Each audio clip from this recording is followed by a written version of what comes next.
It's a bit of a misconception to suggest the Rams are stepping into unfamiliar territory against the Eagles on Sunday at the Coliseum. Certainly the stakes are as high as they've ever been, the Eagles sitting just one game ahead of them in the conference postseason picture and the opportunity to wrestle away the second seed in the NFC playoffs with a win.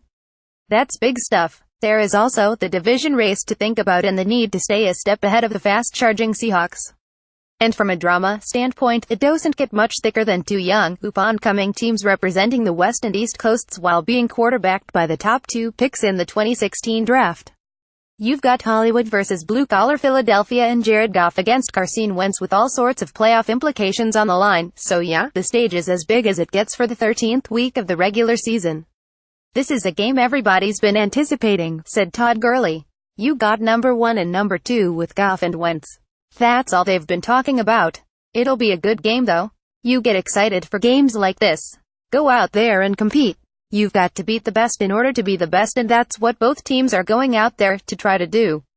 The stakes aren't so high they intimidate the Rams who, for all their lack of success the past 14 years, are actually perfectly built and prepared to step onto the kind of brightly lit stage Sunday's game against the Eagles provides.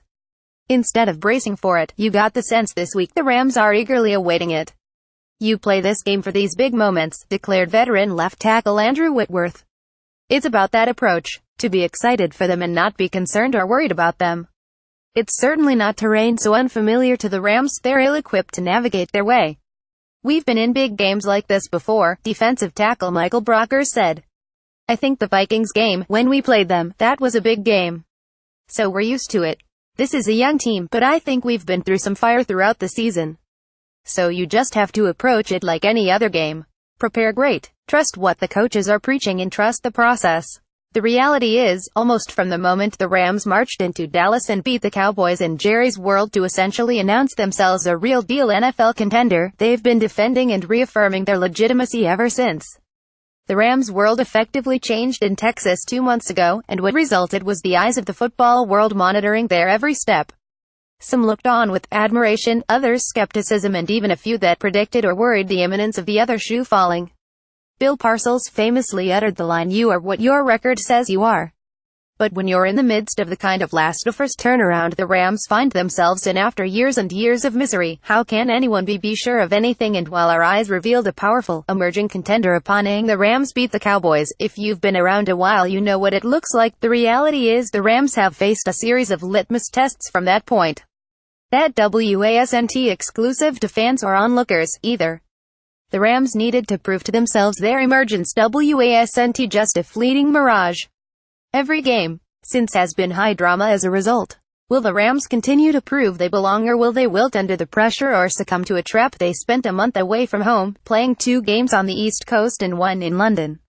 They went to Minnesota to play the first-place Vikings.